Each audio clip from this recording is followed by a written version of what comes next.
welcome to our program. Today we are visiting the exhibition Identity on the Line. This exhibition is one of the outcomes of a 4-year research project on immigration and identity. Let's check it out.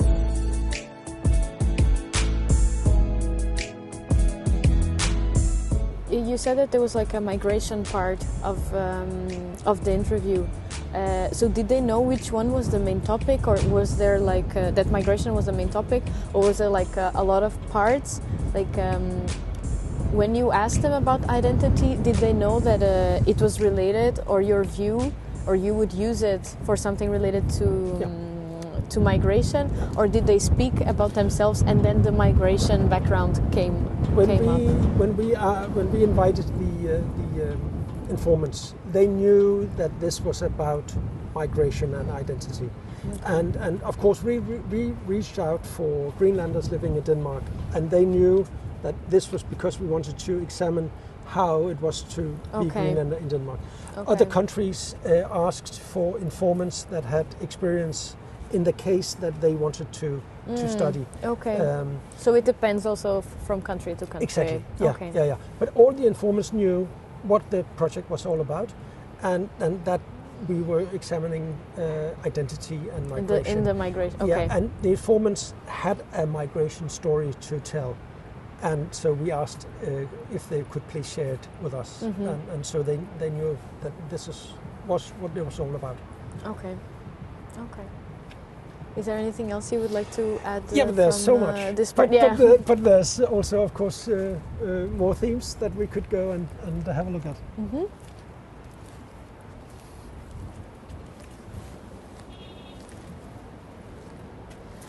Resilience and vulnerability.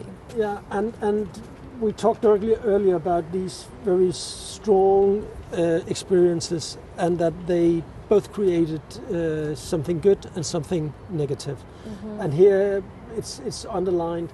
Some of the national cases is about war and forced migration, and the aftermath of war and how it affects different kind of groups of people. But here we're talking about the people's willingness to fight for their identity and stand up for their identity, and either take it with them or say, no, I'm going to stay here even though people around me are saying something different, and fight for who I am. And that went through a lot of the interviews also. And we have stories from the former Yugoslavia where people moved around within the nations of the states of Yugoslavia, and ended up, now this is the case from Slovenia, ended up in Slovenia, and then when the Yugoslav Republic was dissolved, they stayed there, and then what happened to this group of people? So that was the case that they looked at. And in this case, is vulnerability related to the fact that since they are different and they are kind of isolated, is that where this vulnerability comes from? Exactly, yeah. And so you have both a legal and a physical vulnerability, but you also have, of course, the emotional vulnerability on top of that. So you go through the three? Yeah. It can be everything, yeah. And it's very much up to the informants how they explain themselves and how they see these themes, and they're being put into word in a lot of different ways. And we try to take as much into this exhibition as possible, and seeing these overall themes as broadly as possible. And during the interviews, did you see a certain tendency for the resilience and vulnerability being like balanced, or maybe there were more people that felt more vulnerable than resilient, or the other way around? Did you feel like a tendency? I didn't see it but I was very into the Danish cases. And then in the Danish case, yeah, but it's then there was quite balanced, because you had vulnerability because of the tough meetings with, especially with the majority of the Danes, but also willingness to fight for who you are and where you come from, and your your culture and your identity as a Greenlander. And so it was a bit more balanced here, but some of the cases that wasn't the case because it was so tough what these people went through. And we have with Lithuania the Holocaust as a discussion point, and they had no chance of resisting, but they still kept what they did. What they could do, they did. Exactly. So, but that just also meant that it was even more tough stories. So, but I think it's important to. We haven't got the time to get into all these quotes, but they're very strong, and you actually feel, and this is also very important for us. You actually feel the persons behind the quotes. Because I see that the quotes are also quite big. Yeah. Usually for exhibitions, people shorten it up. Yeah. So right. And was that why you chose to make it? Exactly, and we actually tried, but we also had to accept and respect that we couldn't just shorten some of the quotes down because they were actually that this is what the informant wanted to tell us, and this is what we then give the visitors to the exhibition. Yeah. Maybe we can just read one to see. The first one is from Denmark, right? Yes, and this is about a woman. This picture, right? This is the picture up here. A woman who have chosen to have Inuit tattoos made. This is something that was illegal for a long time, 300 years, actually, and to retake her identity and to show that she is resilient and she doesn't want to take this. She has had these tattoos made, and as she says, that I can allow myself to express myself and the spiritual world we have in Greenland. So this is just retaking or taking back what is hers. So this is the fight in this. And of course we have other where it's much more where there's vulnerability in place. Yeah, because it's something so simple, but yet it's a very big gesture. At the same time. So and then we have, for instance, this one. My father was a soldier on the Eastern Front, and this is a Norwegian informant telling this. He was part of the regime that staged the Holocaust in Eastern Europe.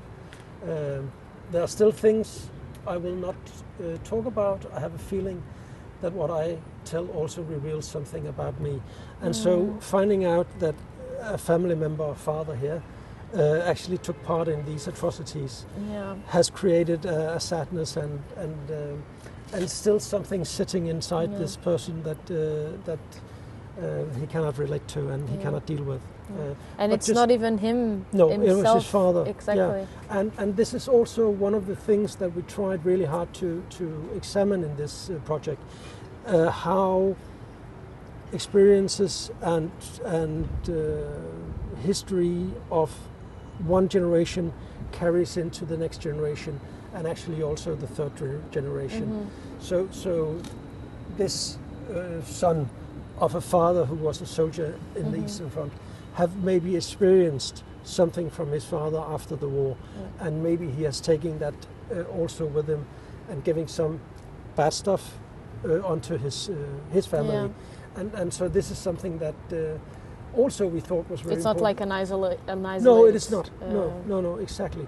And this is also something that we should think about today. We have the war in Ukraine, and all these, both Ukrainian soldiers and civilians, but also the Russian soldiers, being part of all this. Exactly, and this will carry on for generations. And very often we don't think about that. We think when the war is over, everybody's happy, but the experiences lives on, and it goes down from generation to generation. This other one also shows that it's grandmother, my mother, and me. It's like again the same or similar situation. And this is her mother saying she has to stand tall, and she says she thinks that this might be part of an inner shame, so she has to show that she's a. She's like tough. Exactly. but it comes out of exactly what and it says is. my mother justified her action by saying that her mother used to do the same thing to her, and it's just and so and then the point is that to me that's a symbol of transferring shame. So it goes on for generations, and that was exactly one of the main points of this project here. Yeah, and this is something that it seems so small. Yeah. And it has a huge impact. Exactly. Yeah, and you really get emotional when you think about how many things that creates these small things which are actually very big. Yeah. And sometimes it just gets too big to cope with because that is also life, but still it's tough. It is. Shall we go to the next one? And this, again, this is called silence and openness. And this actually is very essential for what we're trying to do here. Because many of the stories that we have heard from our informants had never been told before. So, and we have been very careful. We have been talking to psychiatrists, psychologists, and trying to learn. Psychologists were going through the process with you. They have actually been tutoring us on how to deal with all these things. But many of these stories that we have collected has never been told before, and so it was important to do it right, of course. Yeah. But it was also very important to get it out and to go from silence to openness. Because it's good. It's like it's good for the informants, and it's good for us as a society to know these stories and to get them out into the open. Yeah. This is what is so important, and which actually also is part of this the thing that we think is so important with this project, and that we saw with our informants, that they recognized that this is actually good to talk about these very difficult things. When we collected the interviews, we were talking to people and we recorded the interviews, and then we transcribed it, and then we handed the transcriptions to the informants, and then they could themselves go through the interviews. They could delete, they could add stories if they wanted to, and they always had the opportunity, of course, to say, this is too tough. I don't want to be part of it. This is getting too close. I don't want my family to know. And as we can see here, we have an anonymous person from Norway. We have Bjørn from Norway, and we have a full name of a person. Here we have, it's just a woman and her age. So everybody could choose how they wanted to be represented in this exhibition. And that, of course, that was because we thought that the history or the stories that they could tell us were so important that we would do whatever they thought was right to have their stories told, if they wanted it. Did you have a lot of situations where people backed out, or did you feel like mostly people really wanted to get this out of their systems and into? Both. Okay. We have now, I don't know, it's the 170 some informants and long interviews. And we started in Denmark with 21 informants and ended up with, I think we have 12 finds. So a lot of people have withdrawn. But this is also because of COVID. We could feel that there was so much stress on everybody's private life that some of our informants also just said, I can't cope with this at all. And I have other things to focus on. Of course. So it's a mixture of a lot of things, but much of it comes out of these very tough stories that they suddenly have to relive and to share with a stranger. A lot of strangers. Yeah, a lot. Did you end up using those interviews for maybe some research that you're doing, where the identity is not really needed to be shared, or did you delete completely all the information that you got from those people that then said, I don't want to be part of it?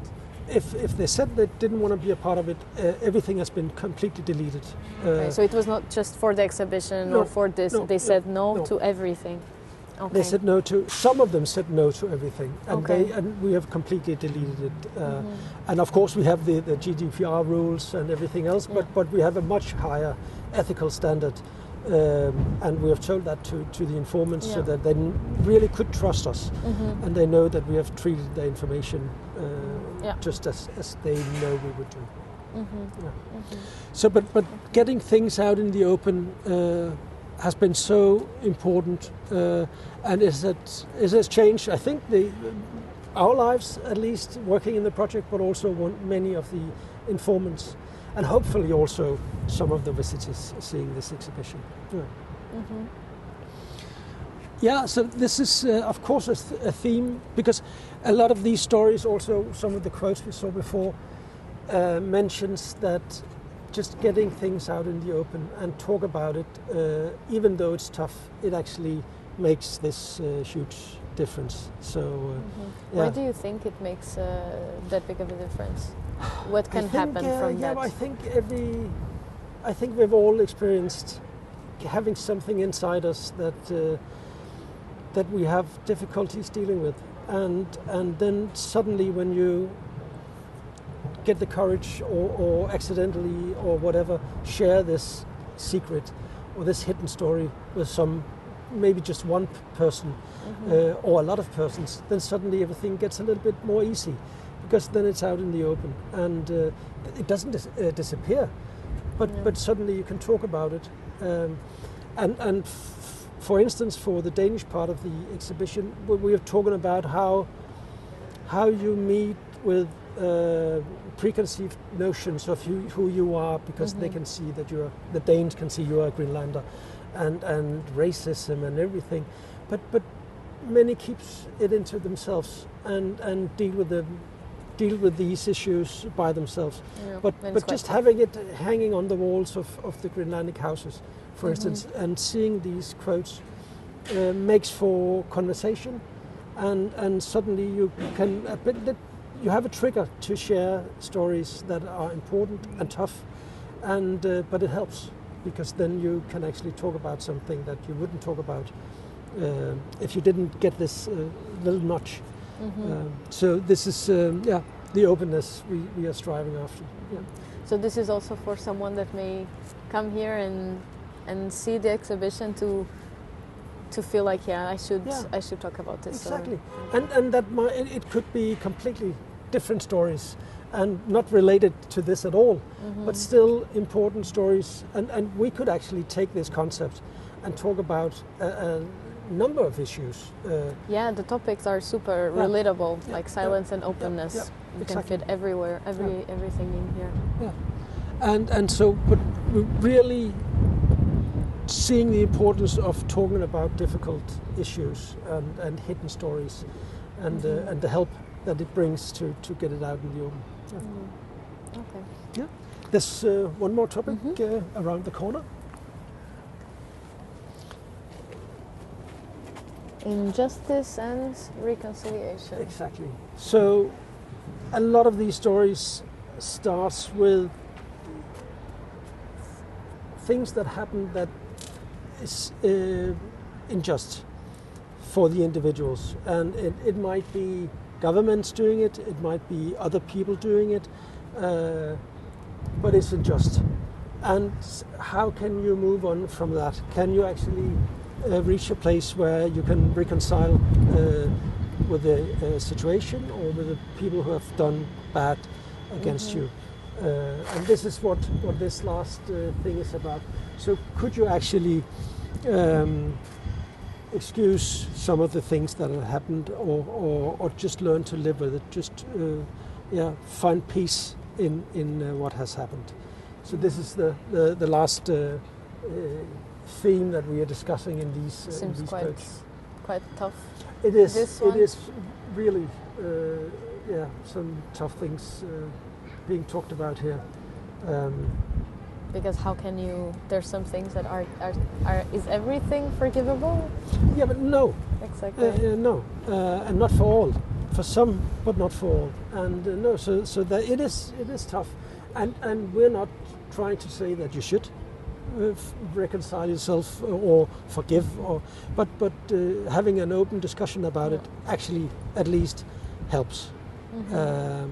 So yeah, it is complicated, and everything in this project is very complicated, and it's very personal, and it's still something that, when we think about it, we know about these stories. So when we look at all the national cases, we have heard about what went on with Greenlanders in Denmark, with people in Croatia moving to Italy after the Second World War because of the idea of fascism in these groups, but a lot of different examples could be mentioned.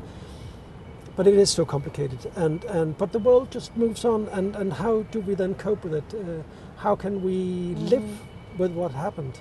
And some of the things are so it's atrocities, and it's the Holocaust and what have you. It's so sad and so terrifying. But again, these people, they keep moving on, and they keep living, and we hope that this project and stuff alike can help them just feel a little bit better, maybe, or at least share stories so that others can be helped through that. Is there any story from the reconciliation part that you remember that was something that I don't know? I feel like everything from this topic is a bit. I don't even have the words to describe. But maybe we can read one. Yeah. From Denmark is the first one, right? Okay. In those days, they really believed that you could take people out of their situational context and give them a Danish education. I am a product of that time when everything had to be Danish in Greenland, and I must say that in that respect I succeeded.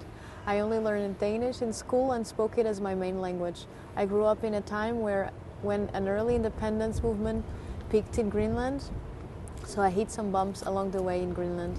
It has affected me so much that I came down here and stayed in Denmark. I have not had much to do with Greenland. It is only in recent years that it has started to interest me again, and I have started to get in touch with my family in Greenland through all the new media. And this is Per, age 63, son of a Danish father and Greenlandic mother. He was born and raised in Greenland and moved to Denmark when he was 15 years old to study. Yeah. What we see here is a governmental decision that affected Per as it is so much that it actually guided and changed his life from being able to choose for himself if he wanted to identify with Greenland, speak the language, but he wasn't allowed. So it was decided for him by others, and he has to live with that, and he has to take that with him through his life. And as he said, now he's starting to actually look for the roots of his Greenlandic part, and his mother is Greenlandic, but it was taken away from him because he was seen as one who should be taught Danish and only learn about Danish things, even though he grew up in Greenland. Yeah. So this has affected his whole life. Yeah. But like 63 years, and it says that only in recent years. Yeah. This is a very long time. Yeah, it is. So and we have some others which are also very tough. Again, with some of the experience of family members being part of the Second World War and stuff, which are really tough also. And in so many ways, these people have been affected by events that they could not really control. Exactly. Yeah. And how do you then deal with this? Because I'm sure Per feels that this was an unjust thing that he couldn't himself decide, or his family couldn't decide. And so in so many different levels, people's lives are being affected A whole way through. Okay, and this was the last. This is the last of the themes, or these opposite concepts that we have been working with, but all the content actually comes from the national cases. And maybe we shortly can go through the national cases, and I'll just very shortly just give a short story of what it is we're dealing with. And I think, we can start with... in Denmark? And you'll talk to Hanne later. Okay. So in Denmark, as I've mentioned a couple of times, we're working with, and we have been interviewing Greenlandic people living in Denmark and how they experience meeting the Danish majority and how they see preconceived notions, prejudice, racism, and that people actually just have the idea of what a Greenlandic person is and how they should act. So every time you as a Greenlandic person meets a Dane, then you have to more or less start all over again, trying to explain. Like break down the stereotypes. Exactly. Who are you? What do you come with? And what experience do you have? So, and this is the whole idea of this identity part of the project. And then we, in this exhibition, we shortly just give an overview of the history of Denmark and Greenland. So what is the case we are working with? Okay. And where do some of these preconceived notions come from? Okay, so this is like a historical context. Yeah, exactly. Okay. And this is also, I mentioned, we have made films. So we have this a small 5-minute movie about the Danish Greenlandic case, and that's also just a historical background. And then with that background, you can, as a school student, you can discuss the quotes and the interviews, but just to get an overall idea. And that's the case also with all the other countries, of course, that as a Danish pupil, you can use a Slovenian film and background to discuss the Slovenian interviews. So this is very shortly just the case from Denmark, and we have tried to analyze these ideas of what Greenland is and who Greenlanders are. Where does that come from? And many of the ideas are 100 years old, and which is quite sad. But it also talks about an ignorance amongst the majority of the Danish populations towards Greenland and Greenlanders. And we would like to address that also, of course. What do you think it could be done to tackle that problem? It's tough because I think a lot of things are being done or try to be done, but it doesn't really go through. And it's sad, but more education, more information, and hopefully also exhibitions like this can help just to make people more aware that of course the world is evolving and moving, and that's also the case in Greenland, and that's also the case for Greenlanders, of course, in Denmark. Of course. That was it for this program, but stay tuned for the next one. In the meantime, don't forget to check our Facebook page, BURT, for updates on our schedules and programs. See you soon.